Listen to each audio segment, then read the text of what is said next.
మరువలేనయ్యా యేసు మరువలేనయ్యా. నీవే నా కోసము వచ్చియున్నవయ్యా, నీవే నా కోసము వచ్చియున్నవయ్యా. నీవే దేవుడవని, నీవే రక్షకుడవని, నీవే దేవుడవని, నీవే రక్షకుడవని. మరువలేనయ్యా యేసు మరువలేనయ్యా, మరువలేనయ్యా యేసు మరువలేనయ్యా.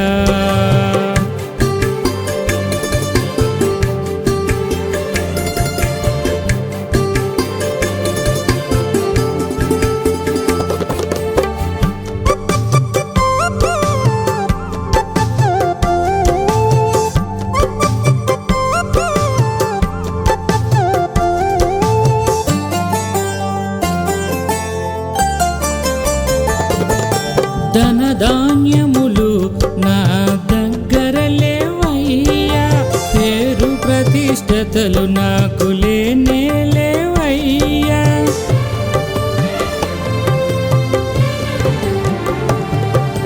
ధనధాన్యములు నా దగ్గర లేవయ్యా, పేరు ప్రతిష్టతలు నాకు లేనే లేవయ్యా. పరలోక రాజ్యము విడిచిపెట్టవయ్యా, వెతుకుతూ నా దగ్గరకొచ్చావయ్యా. పరలోక రాజ్యము విడిచిపెట్టవయ్యా, వెతుకుతూ నా దగ్గరకొచ్చావయ్యా. మరువలేనయ్యా యేసు మరువలేనయ్యా, మరువలేనయ్యా యేసు మరువలేనయ్యా. మన ప్రభు అయిన యేసుక్రీస్తు నామములో మీ అందరికీ కూడా హృదయపూర్వకమైన వందనాలు. అలాగే మరి బ్లెస్సింగ్ ఛానల్లో చూస్తున్న మీ అందరిని కూడా దేవుడు దీవించునుగాక.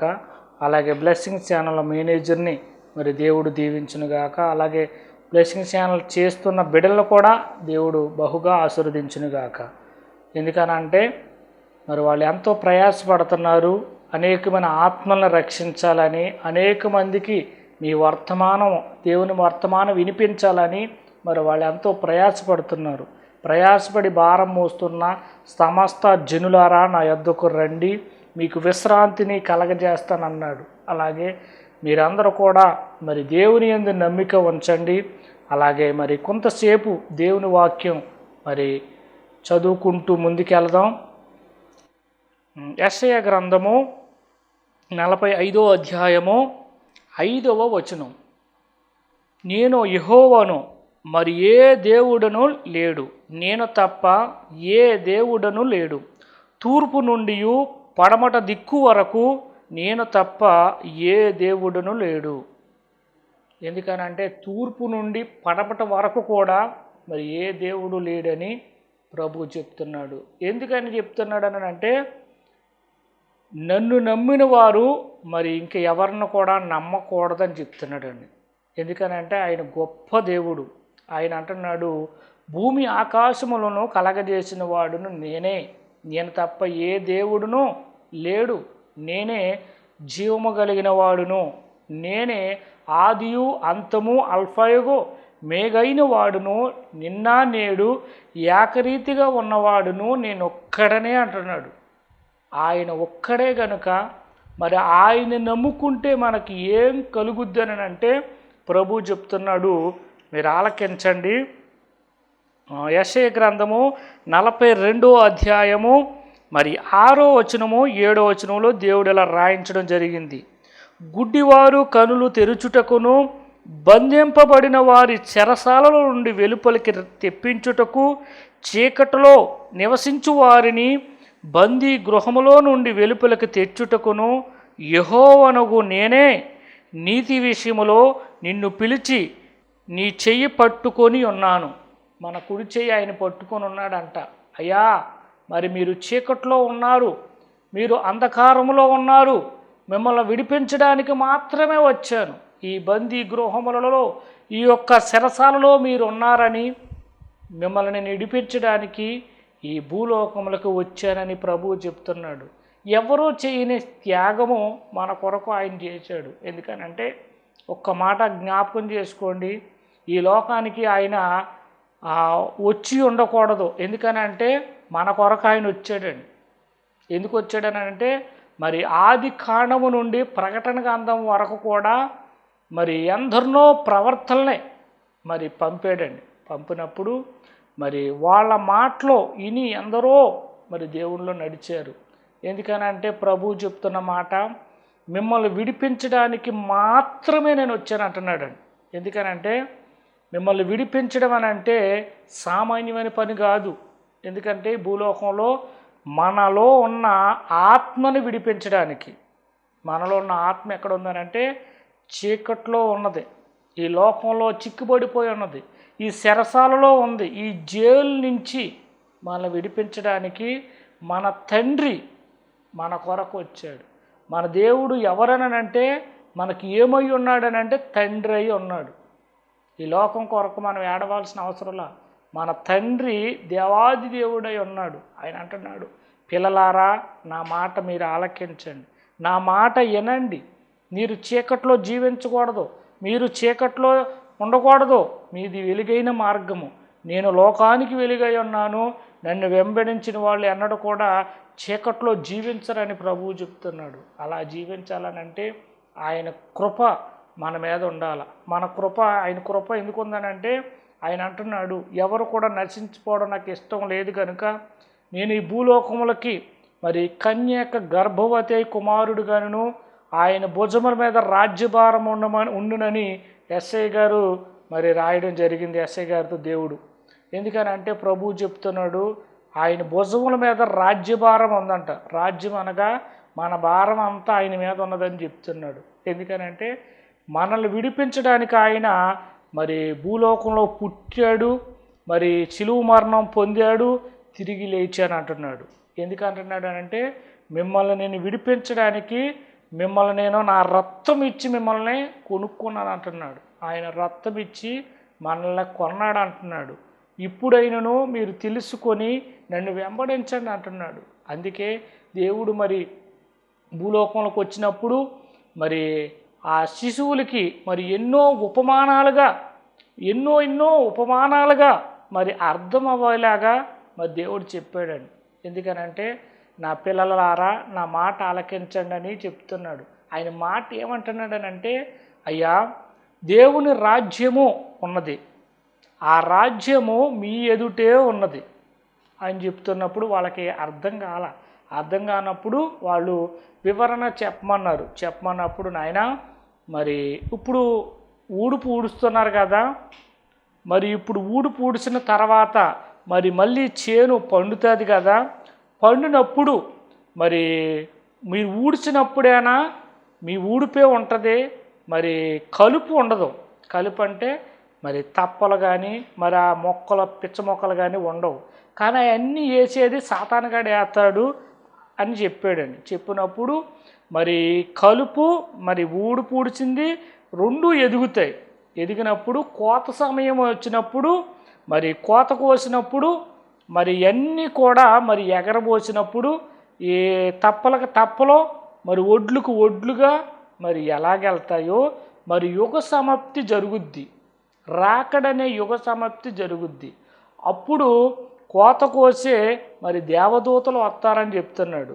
దేవదూతలు అని అంటే మరి కోత కోసే దేవదూతలు ఎందుకని అంటున్నాడంటే మరి ధాన్యముగాను తప్పలుగా మీరు ఎలా ఎగరబోస్తున్నారో అలాగా దేవదూతలు వచ్చి పరిశుద్ధులుగాను పాపాత్ములుగాను మరి విడదీతాయని దేవుడు చెప్తున్నాడు. పరిశుద్ధులుగా ఉన్న వాళ్ళందరూ కూడా దేవుని రాజ్యం వెళ్తారు.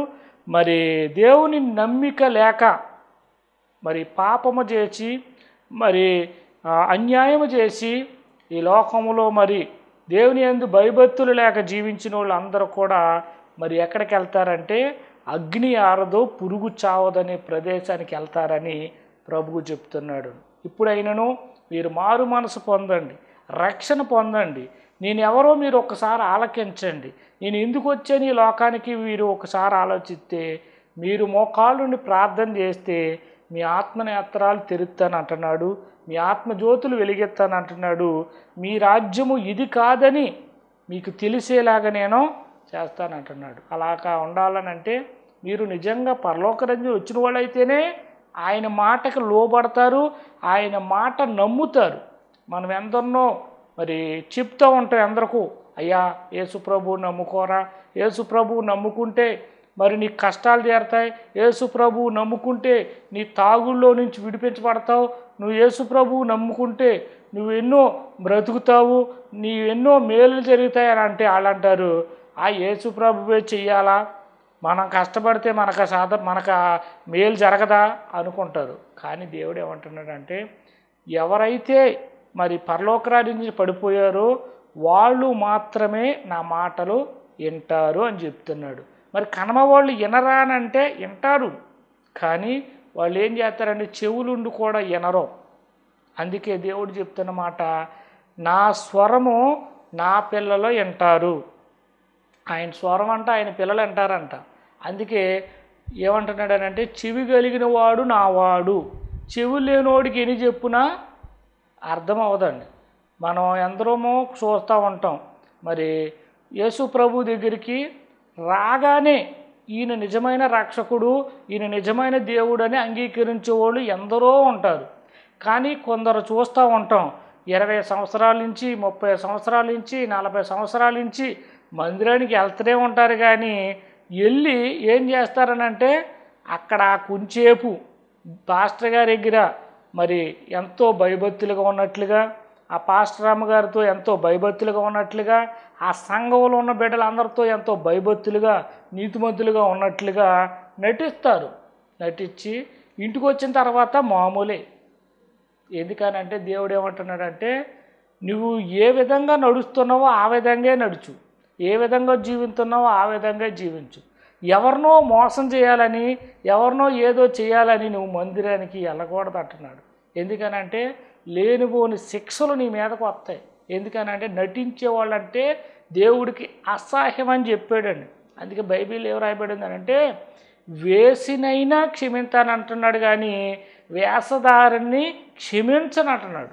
అందుకు మీరు వేషధారిగా ఉండకూడదని ప్రభు చెప్తున్నాడు. వేషధారి అంటే ఆయనకి అసహ్యం అంట, కాండ్రించి ఫు అని ఊమ్మేస్తాడంట. అందుకే మనం బ్రతికితే మరి ఎచ్చగానా బ్రతకాలా, లేదంటే చల్లగానా బ్రతకాల.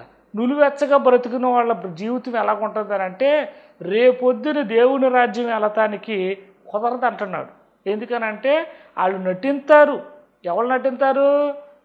నటించేవాళ్ళు ఉంటారు. నటించేవాళ్ళు అంటారంట, నేనంటే పాస్టర్ గారికి చాలా ఇష్టం, నేనంటే అది, నేనంటే ఇది అనుకుంటారండి. దేవుడు ఏమంటున్నాడు అని అంటే నువ్వు ఇచ్చే ధనం కొరక, నువ్వు ఇచ్చే ఆస్తిపాస్తుల కొరక, నీ కొరక నువ్వు అనుకుంటావు నేను ఈరోజు దశంభాగం 2000 ఇచ్చాను, దశంభాగం 3000 ఇచ్చాను, దశంభాగం 4000 ఇచ్చావు అనుకుంటావు. కానీ దేవుడు ఏమంటున్నాడో జ్ఞాపకం చేసుకో. ఏమంటున్నాడు అని అంటే నువ్వు ఒక 2000 3000 ఇస్తేనే అంత సంబరపడిపోతే దేవుడు ఆయన రక్తాన్నంతా నీ కొరకు దారపోసాడు అంటున్నాడు. ఆయన శరీరం అంతా కూడా నలగొట్టుకున్నాను అంటున్నాడు. అందుకు ఆయనకి ఏమిచ్చి రుణం తీర్చగలుగుతాం?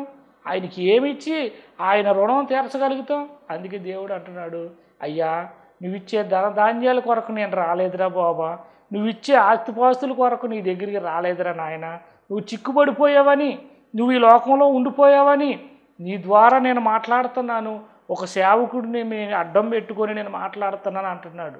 ఎందుకనంటే మత్తయి సువార్త 10వ అధ్యాయం 20వ వచనములో మీలో ఉండి మీ తండ్రి మాట్లాడుతున్నాడే కానీ మాట్లాడువారు మీరు కాదన్నాడండి. ఎందుకంటున్నాడు? ఆయన ఒక్కరిలో ఉండి మాట్లాడతాడంట. ఇప్పుడు మన పిల్లలు మనం ఏం చేస్తామనంటే మన తల్లిదండ్రులు పిల్లల్ని గద్దెంతాం, అయ్యా ఇక ఆ మార్గాన్ని వెళ్ళొద్దు, ఈ మార్గాన్ని వెళ్ళొద్దు, అటు వెళితే అవి ఉన్నాయి, ఇటు వెళితే ఇవి ఉన్నాయి, మనం మంచి దారినే వెళ్ళాలా, మనం ఇంటికి వచ్చేయాలా, చదువుకున్నాక మనం భయభక్తులతో ఉండాలా అని మనం ఎలాగ పిల్లలకు చెప్తామో అలాగే ఒక సేవకుల్ని దేవుడు ఏర్పాటు చేసుకొని ఆయనతో మాట్లాడతాడంట. ఆయన పిల్లల కొరకు, నాయనా ఇప్పుడు వరకు కూడా నువ్వు తెలుసో తెలియక చేసావురా, ఇక మీద అటు చేయకూడదురా, చేస్తే మరి నువ్వు చాలా భయంకరమైన స్థితిలోకి వెళ్ళిపోతావు, నువ్వు అగ్ని ఆరదు పురుగు చావదనే ప్రదేశానికి వెళ్తావు. ఆ లోకానికి వెళ్ళకూడదని నేను తాపత్రయపడుతున్నాను. నువ్వు వెళ్ళకూడదని నీకు ఎందరితోనో మరి నా మాటలు వినిపిస్తున్నాను, అయినా కానీ నువ్వు వినట్లేదు. రేపొద్దున నీవు భయంకరమైన చీకట్లోకి వెళ్ళినప్పుడు నిన్ను ఎవ్వరూ కూడా రక్షించలేరు అని అంటున్నాడు. అందుకే దేవుడు ఏమంటున్నాడో జ్ఞాపకం చేసుకోండి. మేము సేవకులమైన మాతో మాట్లాడుతున్న ప్రతి మాట మీకు ఈరోజు ఏమనిపిస్తుందంటే, ఆ పాస్టర్ గారు ఏదో చెప్తాడులే, ఏదో 10 రూపాయలు వస్తాయని, ఏదోలా ఆయన సంపాదించకుండా చెప్తున్నాడు అనుకుంటారు. కానీ ప్రభు ఏమంటున్నాడు అంటే, ఈ లోక సంపాదన అంతా కూడా వ్యర్థం అంటున్నాడు. ఈ లోక ధనధాన్యాలన్నీ కూడా వ్యర్థం అంటున్నాడు. నేను మీ కొరకు ఆ సేవకులు ఏర్పాటు చేసుకుని మీతో మాట్లాడుతున్నాను. ఏది శాశ్వతము కాదని ఎందుకు చెప్తున్నానంటే, మీలో ఉన్న ఆత్మ శాశ్వతమైనది. ఆ రాజ్యం వెళ్ళాలని, ఆ సుఖంగా మీరు జీవించాలని నేను ప్రయత్నితపడుతున్నానని దేవుడు చెప్తున్నాడు. అందుకే మీకు ఒక మాట చెప్తానేనండి. ఈరోజు మేము చెప్తున్న మాటలు పడదడపున పెడితే, పట్టించుకోకపోతే రేపొద్దున నష్టపోయేది ఎవరనంటే మీరే. ఆనాడు మరి ప్రభు అడుగుతాడంట, ఏమనంటే, నేను పలానా సేవకుడి ద్వారా మరి టీవీలో మాట్లాడిపించాను, పలానా సేవకుడి ద్వారా నేను మాట్లాడిపించాను, నువ్వు మారకపోతే నేనేం చేయనని దేవుడు అంటాడంట. అందుకే ఇప్పుడైనాను మీరు తెలుసుకోండి. అందుకే మీరు ఒక్క మాట ఆలకించండి. అగ్ని ఆరదో పురుగు చావదనే మాట ఎందుకు చెప్తున్నాడనంటే, భూలోకము 2 ఉన్నాయని మార్గాలు. ఒకటి పరలోక మార్గము, 2 పాతాళం అనే మార్గం. ఏది కోరుకుంటావో అది నీవు ఇక్కడ బ్రతుకున్నంత వరకే నీ ఆయుష. నీ ఆయుష్ అయిపోయిన తర్వాత, నాయనా మళ్ళీ నాకు ఆయుష్ ఇయ్యి, మళ్ళీ ప్రార్థన చేసుకుంటాను, మళ్ళీ నేను నీ యందు భయభక్తులు ఉంటానంటే కుదరదంటున్నాడు. ఎందుకనంటే నీవు బ్రతుకున్నంత వరకు నీ ఆటలాడి నీ ఇట్ట వచ్చినట్టుగా తిరిగి ఆఖరణ చచ్చిపోయిన తర్వాత నువ్వు ఏడ్చిన ప్రయోజనం ఏమీ లేదంటున్నాడు. అందుకే ఇప్పుడైనాను మీరు తెలుసుకోండి అంటున్నాడు. అయ్యా, మీరు ఒక్కరోజు 1 గంట ప్యాన లేకపోతే మీరు జీవించలేని జీవితం కదా. రేపొద్దున అగ్ని ఆరదు పురుగు చావదని అంటే, శరీరం కాలుతా ఉన్నా మీరు మాత్రం చనిపోరు అని అంటున్నాడు. అక్కడికి ఎవరు కూడా మిమ్మల్ని ఓదార్చరు అని దేవుడు చెప్తున్నాడు. అక్కడికి ఎవరు రారు అని దేవుడు చెప్తున్నాడు. అందుకే ఏమంటాడంటే, ప్రభు ఏమంటాడంటే, గుడ్డువాడికి దారి చూపగలుగుతాడా? ఇద్దరు కలిపి గుంటలో పడతారని చెప్తున్నాడు. అందుకే మీరు రేపు పొద్దున్న కరెంటు పోయిన తర్వాత ఎంత చీకటిగా భయంకరంగా ఉంటుందో, అలాగ మీరు మరణించిన తర్వాత ఆ చీకటిలోకి వెళ్ళేలాగైతే మీరు ఎంత ఏడ్చినా, ఎంత పడదప్పులు పెట్టినా, ఎందరిన కేకలేసినా అవన్నీ వ్యర్థం అంటున్నాడు. అలాగా మీరు ఉండకుండా దేవుని యందు నమ్మిక ఉంచండి. ఇప్పుడైనను సమయం ఉన్నది కనుక, ఇప్పుడైనను ఓపుకున్నది కనుక, ఇప్పుడైనను మీరు తెలుసుకోమని ప్రభువు చెప్తున్నాడు. అందుకే ఇప్పుడే మీరు ఒక నిర్ణయం తీసుకోండి. నాయనా, అయ్యా ఈ శరీరంలో ప్రభువా అనారోగ్యం కలిగితేనే భరాయించలేను నాయన, ఈ శరీరానికి జ్వరం వస్తేనే తట్టుకోలేను నాయన, ఈ శరీరానికి తలపోటు వస్తేనే తట్టుకోలేను నాయన, కానీ అగ్ని ఆరదు పురుగు చావదంటున్నావు నాయన. ఆ ప్రదేశంలో నేను బ్రతకలేను నాయన. అయ్యా, నీ యందు నమ్మిక ఉంచుతాను నాయన. అయ్యా, నీ యందు నేను పరిపూర్ణంగా నడుస్తాను నాయన అని ఇప్పుడే మీరు తీర్మానం తీసుకున్నట్లయితే దేవుడు మిమ్మల్ని ఆశీర్వదించడానికి, మిమ్మల్ని దీవించడానికి దేవుడు కృప చూపుతున్నాడు అంటున్నాడు. ఎందుకనంటే, మీరు అనారోగ్యంగా ఉన్నట్లయితే ఆయన యందు నమ్మిక ఉంచి ప్రార్థన చేయండి. మీ అనారోగ్యాన్ని స్వస్థపరచగలిగిన సమర్థుడు, మీ యొక్క రోగాల్ని ఆయన బాగు చేయగలిగిన వాడు. మీ యొక్క తాగుడు వ్యసనాల నుంచి మీరు దూరపరచాలనంటే మొదట ఆ తాగుడు వ్యసనాన్ని అసహించుకోమంటున్నాడు. అప్పుడు కానీ మీరు మారలేరు అని అంటున్నాడు. ఎందరినో మీరు జ్ఞాపకం చేసుకోండి. ఎందరో దేవుడు తెలియని వ్యక్తులు వెంటనే దేవుడి దగ్గరికి రాగానే, నాయనా నువ్వు మాకు దొరికావనే రహస్యం మాకు ఎంతో సంతోషం వేస్తుందని, ఆయన నువ్వు ఉన్నావు నాయన అని మాకు ఇంతవరకు తెలియదని ఎందరో చెప్తూ ఉంటారు. అందుకే దేవుడు అంటున్నాడు, అనుకూల సమయం ఇదే అనుకూలమైన సమయం. ఇప్పుడే ఒక తీర్మానం తీసుకో నాయన. ఆ పాస్టర్ గారితో నువ్వు మాట్లాడావని నమ్ముచున్నావు నాయన. ఇక మీదట నాయన మేము పాపం చేయము, అయా వ్యభిచారము చేయము, లోకంలో ఎవరిని బాధ పెట్టము, ఇప్పుడే మమ్మల్ని క్షమించిన ఆయనని మీరు తీర్మానం చేసుకున్నట్లయితే మీ అందరి కొరకు నేను ప్రార్థన చేయడానికి సిద్ధంగా ఉన్నాను. మీరందరూ కూడా కళ్ళు మూసుకున్నట్లయితే ప్రార్థన చేసుకుందాం. పరిశుద్ధుడా, ప్రేమ గల తండ్రి నాయన, ఇంతవరకు కూడా ప్రభువా మీరు మాతో మాట్లాడిన ప్రతి మాట నాయన మరి నీ కుమారులు నీ కుమార్తెలు విన్నారు గనుక అయ్యా మరి ఈ బిడ్డలు నీవు బలపరచండి, ధైర్యపరచండి నాయన. అయ్యా చీకటి ఎంతో భయంకరం అంటున్నావు నాయన. అయ్యా చీకటి ఎంతో భయంకరం అంటున్నావు నాయన. ఆ చీకటిలోకి వెళ్ళకూడదని, ఆ అంధకారంలోకి వెళ్ళకూడదని నాయన. అయ్యా నువ్వు ఎందరినో ప్రభువా, అయ్యా ఎందరినో ఎన్నుకొని ప్రభువా మాట్లాడుతున్నావు నాయన. అయ్యా ఇప్పుడు నువ్వు మాట్లాడిన ప్రతి మాట నాయన ఎంతో శ్రేష్టమైనది నాయన, ఎంతో పరిశుద్ధమైనది నాయన. అయ్యా ఈ బిడ్డలందరికీ కూడా జ్ఞానాన్ని ఇవ్వండి, ఆలోచన ఇవ్వండి నాయన. అయ్యా ఈ జన్మ తర్వాత మరొక జన్మ ఉన్నదని నాయన, మరొక జన్మ శాశ్వతమైనదని నాయన. అయ్యా ఈ బిడ్డలందరూ తెలుసుకోవడానికి నీ కృప దయచేయండి. ఇప్పుడు వరకు కూడా నాయన తెలుసో తెలియక చేసిన అపరాధములు నాయన ఈ బిడ్డలు ఒప్పుకున్నట్లయితే నాయన వాళ్ళని క్షమిస్తానంటున్నావు నాయన. అయ్యా నీ దగ్గర క్షమాపణ ఉన్నదంటున్నావు. నీవు దయ కలిగిన వాడువు నాయన, ప్రేమ కలిగిన వాడువు నాయన. అయ్యా నువ్వు కృప కలిగిన వాడువు నాయన. ఎవరైతే కన్నీటి కార్చి న్యాయందు భయభక్తులుగా ఉండి నన్ను అడుగుతారో వాళ్ళ ఆత్మనేత్రాలు తెరుస్తానంటున్నావు, వాళ్ళ ఆత్మజ్యోతులు వెలిగింతానంటున్నావు, వాళ్ళ చీకట్లో వెళ్ళకుండా నేను కాపాడుతానంటున్నావు నాయన. ఈ బిడ్డల పక్షాన కార్యములు జరిగించండి, మంచి విశ్వాసం ఇవ్వండి. నీవే సదా తోడయుండి కుటుంబాలకి ఆదరణకర్త ఉండండి. ఈ బిడ్డలకు చేసే ప్రతి పనిని దీవించండి, ఆశీర్వదించండి. వీళ్ళలో అనారోగ్యాన్ని స్వస్థపరచండి నాయన. నీ కృపచేత నాయన ఈ కుటుంబాలకు కట్టండి నాయన. ఈ యొక్క బిడ్డలందరినీ నీవే ఆదరించి కనికరించి కాపాడమని, నీ రెక్కలెడలో ఉంచమని నజరేయుడైన యేసు పరిశుద్ధ నామమున ప్రార్థించి అడుగుచున్నాను పరమ తండ్రి. ఆమేన్, ఆమేన్, ఆమేన్. దేవుడు మిమ్మల్ని అందరిని కూడా బహుగా ఆశీర్వదించునుగాక. ఆమేన్. దేవదేవుడికి వందనాలు. మీ అందరికి కూడా నా హృదయపూర్వకమైన వందనాలు. రండి, మీ దుఃఖ దినములు సమాప్తమగును. యేసు రక్షించును, యేసు స్వస్థపరచును. దావీదురాజు ఫౌండేషన్ పెద్ద అమీరం పరిసర ప్రాంత ప్రజలకు శుభవార్త. దేవుడు ఏర్పాటు చేత యేసు పిలుచుచున్నాడు మినిస్ట్రీస్ ఆశ్చర్యకరంగా యేసయ్య జరిగించుచున్నారు. దేవుని పిలుపుకు లోబడి పాస్టర్ పి దావీదురాజు గారు, శ్రీమతి దైవకృప గారు పెద్ద అమీరంలో పరిచర్య జరిగించుచున్నారు.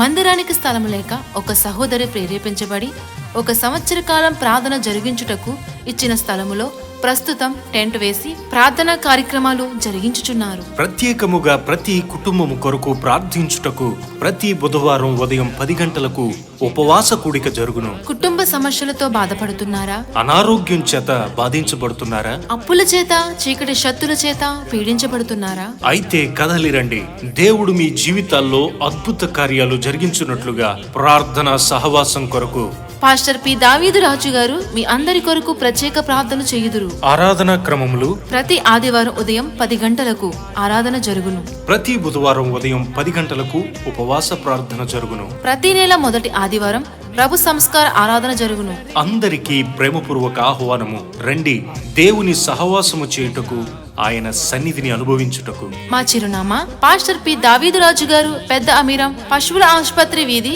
రింగుబండు, జువలపాలెం రోడ్, పశ్చిమ గోదావరి జిల్లా, ఆంధ్రప్రదేశ్. మీ ప్రార్థన అవసరతల కొరకు మా ఫోన్ నెంబర్ 9505861627 939090168.